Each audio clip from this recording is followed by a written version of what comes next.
में इसका जानते हैं सबका वनस्पतिक नाम होता है। इसका वनस्पतिक नाम है ट्राइफोलियम अलेक्जेंड्रियम और ये सब एक फैमिली होती है सभी फसलों की। इसकी फैमिली है फैबेसी या लेग्यूमिनेसी फैमिली। अब इसकी जानते हैं कि हम लोग क्या है, हमारा एक तरह से बरसीम देखा जाए तो एक आदर्श चारा है। आदर्श माने आइडियल चारा। ये बहुत पौष्टिक चारा होता है। इसमें जानते हैं कि प्रोटीन की मात्रा बहुत अधिक पाई जाती है और प्रोटीन इसमें जानते हैं करीब 20% प्रोटीन जानते हैं हमारी बॉडी के लिए बहुत आवश्यक होता है। जब पशु खाता है तो उससे बॉडी भी स्वस्थ रहती है और दूध की मात्रा भी अधिक देता है। और इसके अंदर कैल्शियम है, फास्फोरस है और माइक्रोन्यूट्रिएंट जो छोटे छोटे तत्व होते हैं वो भी बहुत अधिक मात्रा में पाए जाते हैं। तो ये बहुत पौष्टिक होता है। अगर इसको खिलाया जाए तो पशु को उसके बॉडी मेंटेनेंस के लिए, शरीर रक्षा के लिए कोई आहार नहीं देना पड़ता है। और इसकी अगर हम लोग खेती करना चाहें तो क्या करें कि खेती करने के लिए जानते हैं किसकी फसल ये रबी सीजन की। रबी जैसे हमारे खरीफ सीजन की होती कौन, ज्वार बाजरा चरी मक्का, वैसे रबी सीजन की हमारी मुख्य चारा क्या है, ये बरसीम है और ये दलहनी चारा है। इसके अलावा देखो एक बिना दलहनी वाला चारा, ये हमारी जई है। जई भी क्या है, रबी सीजन की हरे चारे की फसल है। और ये दलहनी हमारी बरसीम सबसे अच्छी होती है। तो मुख्य रूप से तो बरसीम जो होती है हमारी सबसे बेस्ट चारे की फसल मानी जाती है। और इसकी उत्पत्ति कहाँ होती है इस फसल की, सबसे पहले मिस्र में। इसका जन्म स्थान कहाँ है, मिस्र। इसको इजिप्ट भी कहते हैं, इसका नाम है इजिप्टियन क्लोवर के नाम से भी जानते हैं। अगर इसकी हम लोग खेती करना चाहें तो सबसे अच्छी खेती किसमें होती है, दोमट मिट्टी। क्यों जानते हैं कि नहीं, तो ये ऊसर मिट्टी में भी इसको उगाया जा सकता है। अब खेत की तैयारी सब लोग जानते हैं। एक बार जो है मिट्टी पलटने वाले हल से 15 सेंटीमीटर गहरा करेंगे, फिर 3-4 बार देसी इलाका कल्टीवेटर जुताई करके खेत को समतल करते हैं। बोने का तरीका दो होता है, एक शुष्क विधि होता है, दूसरा गीली विधि या wait method, dry method and wait method. Dry method क्या करते हैं हम लोग, खेत को पहले पलेवा करके जब जोतने लायक बढ़िया जुताई करके फिर क्या करते हैं खेत में उसको हम लोग छिड़काव कर देते हैं, बीज का छिड़काव कर देते हैं। फिर हल्का सा बीज को मिला देते हैं, उसके ऊपर 1 सेंटीमीटर मिट्टी चढ़ जाए। उसके बाद क्यारी बना देते हैं और नमी से क्या होता है, बीज जम जाता है। दूसरी विधि हमारी है कि इसको हम लोग क्या करते हैं कि पहले क्यारी बना लेते हैं, फसल की पूरी जुताई करके उस पर पानी भर लेते हैं। पानी भर के बाद पलेवा कर पाटा चला देते हैं, तो मिट्टी हमारी क्या होगी, गंदी हो जाएगी। हम पानी के साथ में पडलिंग बोलते हैं, पडलिंग कर लेंगे। उसके बाद हम लोग बीज का छिड़काव कर देंगे और जब मिट्टी पर पानी बैठेगा तो क्या होगा, मिट्टी भी नीचे बैठ जाएगी और बीज हमारा मिट्टी के नीचे हो जाता है और देखिए धीरे धीरे वो जम जाता है। ये बोने का तरीका। बीज कितना लगेगा इसका, बीज जानते हैं हम लोग फसलों पर 1 हेक्टेयर में कितना बीज लगता है, करीब 25 से 30 किलोग्राम। हमको 1 हेक्टेयर बरसीम बोने के लिए 25 से 30 किलोग्राम बीज की आवश्यकता होती है। अब बीज बोलिए हम लोग जानते हैं इसके लिए बीज का उपचार भी करते हैं। क्यों, बीज उपचार से क्या होता है, इसमें कोई रोग और बीमारी नहीं लगती। तो बीज उपचार करने के लिए सबसे बढ़िया तरीका होता है कि एक आता है ट्राइकोडर्मा। ट्राइकोडर्मा एक प्रकार की क्या है, फफूंदी है। फफूंदी से हम लोग क्या करते हैं, 4 ग्राम को प्रति किलोग्राम बीज के हिसाब से मिलाकर इसको उपचारित कर लेते हैं। उसके अलावा जो हमारी दलहनी फसलें जितनी होती हैं इसको जानते हैं, इसकी जड़ों में क्या पाई जाती है, गांठें। गांठे में क्या होता है, राइजोबियम। हाँ, राइजोबियम नामक जीवाणु।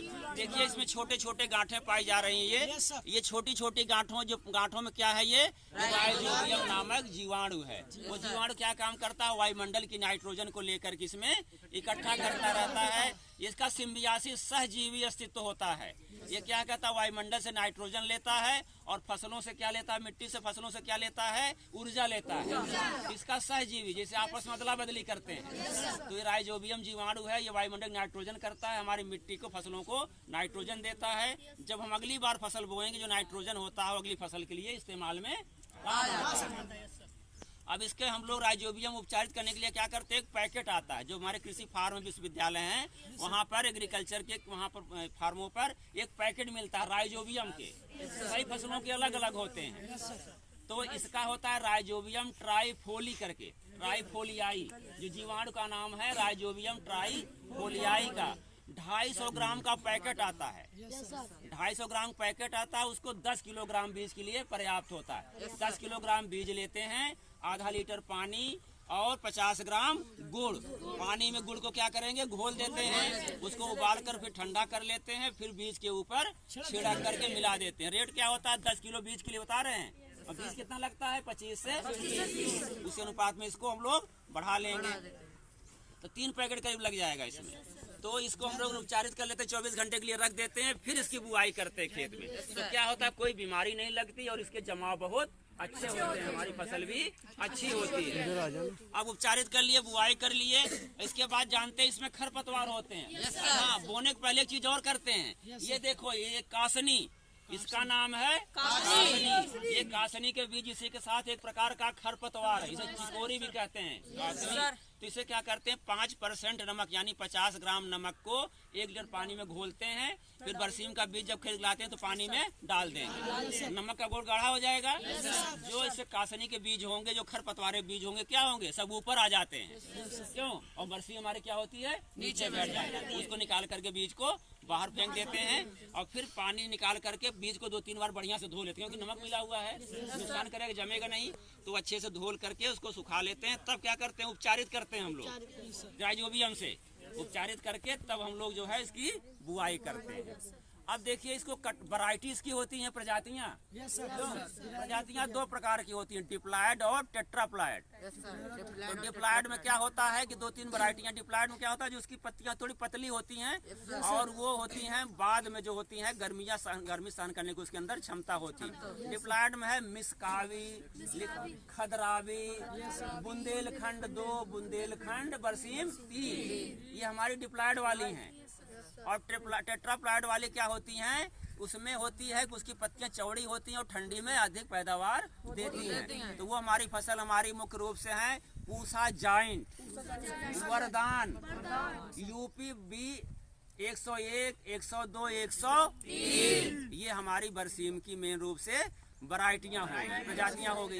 अब बरसी हमारी जम गई, करीब 50 से 55 दिन में पहली कटिंग काटने लायक हो जाती है। और एक चीज का और ध्यान रखते हैं, जब बरसीम का बीज बोते हैं तो देखिए यहाँ पर ये सरसों के बीज डाले गए हैं। सरसों डाल दी जाती है, इससे क्या होता है कि जो हमारे पहली कटिंग होती है उसमें अधिक चारा मिल जाता है। पहली कटिंग कब होती है, करीब 45 से 50 या 50 से 55 दिन में काटने लायक हो जाती है। कटिंग करते हैं तब देखिए उसमें क्या होती है, शाखाएं, किल्ले निकलते हैं, पिलर्स निकलते हैं। और काटने की क्या विशेषता होती है, हमेशा बरसीम हमेशा 5 से 7 सेंटीमीटर ऊंचा काटना चाहिए। एकदम जड़ से काटोगे तो क्या होगा, अगली कटिंग आपको बढ़िया नहीं मिलेगी। हमेशा 5 से 7 सेंटीमीटर ऊंचाई से काटते हैं। ऐसे कटाई करेंगे इतने दिन बाद और फिर क्या करेंगे, समय समय पे सिंचाई करेंगे। शुरू में जल्दी सिंचाई करनी पड़ती है, फिर उसके बाद 25 से 30 दिन, जब ठंडी पड़ने लगती है तो क्या 25 से 30 दिन के बाद सिंचाई करते हैं। फिर हम लोग हर एक कटिंग के बाद सिंचाई करते रहते हैं।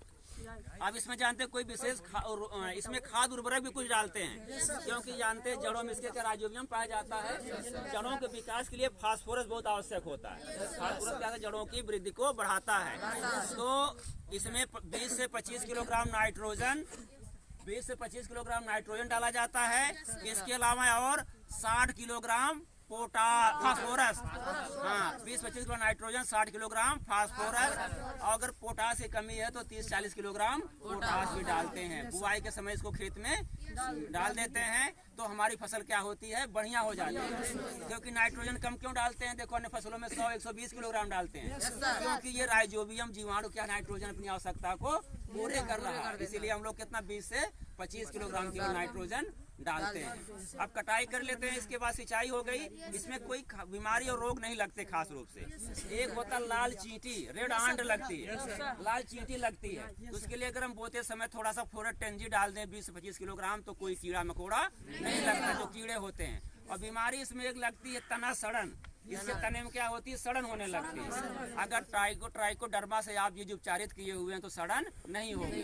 अगर हो भी गया है तो इसमें हम लोग डाइथेनियम 45 नामक फफूंदी नाशक होता है, उसका छिड़काव कर देते हैं तो ये समाप्त हो जाता है। इसमें एक कीड़ा और लगता है, जैसे आप देखिए जो इल्ली होती है वाली छेदक उसमें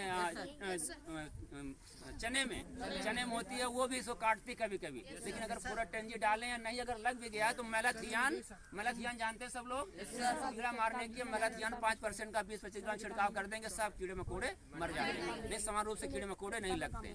अब इसकी उपज कितनी प्राप्त होती है, उपज इसकी होती है करीब 800 से 1000 कुंटल प्रति हेक्टेयर उपज प्राप्त होती है। इतना समान रूप से अगर हमको बीज भी तैयार कर लेते हैं खेतों में, बीज तैयार करने का तरीका ये होता है कि इसको हम लोग 2-3 कटिंग काटने के बाद इसको कटिंग छोड़ देते हैं, फिर फसल हमारी तैयार होने लगती है। तो इससे हमें क्या होता है, करीब 3 से 4 कुंटल बीज भी तैयार हो जाता है। ये हमारा फायदा हो जाता है। ये हमारी बरसीम खेती हो गई, पूरी कंप्लीट होगी। और किसी कोई समझ नहीं आया हो तो बताएं, ठीक है। कंप्लीट करते हैं, एक वीडियो यहीं समाप्त करते हैं। धन्यवाद।